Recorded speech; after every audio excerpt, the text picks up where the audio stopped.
Pakistani drama industry کی معروف اداکارہ نازش جہانگیر نے اپنی زندگی کے تلخ لمحات سے متعلق انکشاف کرتے ہوئے کہا کہ انہوں نے والدہ کے انتقال کے بعد 2 بار خودکشی کرنے کا ارادہ کیا تھا۔ تفصیلات کے مطابق پاکستانی ڈرامہ انڈسٹری کی معروف اداکارہ نازش جہانگیر نے سماجی رابطے کی ویب سائٹ انسٹاگرام پر اپنے پیغام میں بتایا کہ وہ والدہ کے انتقال کے بعد نا امید ہو گئی تھیں، کسی سے بات کرنے سے قاصر تھیں اور سب کچھ ان کے لیے بے معنی تھا۔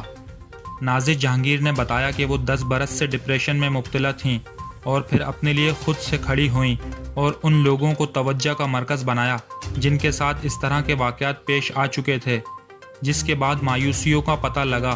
اور پھر مجھے اس بیماری سے نکلنے میں بہت زیادہ مدد ملی۔ اداکارہ نے کہا کہ میں سب کے لیے دعا کرتی ہوں، اتنے مضبوط ہوں کہ بیماری کے بارے میں بات کریں اور اس سے لڑیں۔ آپ کی زندگی میں ایسا وقت بھی آتا ہے جب آپ کسی سے بات کرنا مناسب نہیں سمجھتے، آپ کسی کی بات بھی سننا نہیں چاہتے، اور یہی وہ وقت ہوتا ہے جب آپ کو اپنے دل کی بات کرنا ہوتی ہے اور اپنے اندر رہنے والی افسردگی کا مقابلہ کرنا ہوتا ہے۔ نازش جہانگیر نے کہا کہ آپ اپنی زندگی میں مثبت چیزیں تلاش کریں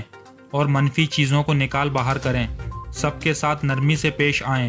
لوگ زندگی کو جس طرح گزارنا چاہتے ہیں انہیں گزارنے دیں اور ہر ایک کے بارے میں اندازے نہ لگائیں۔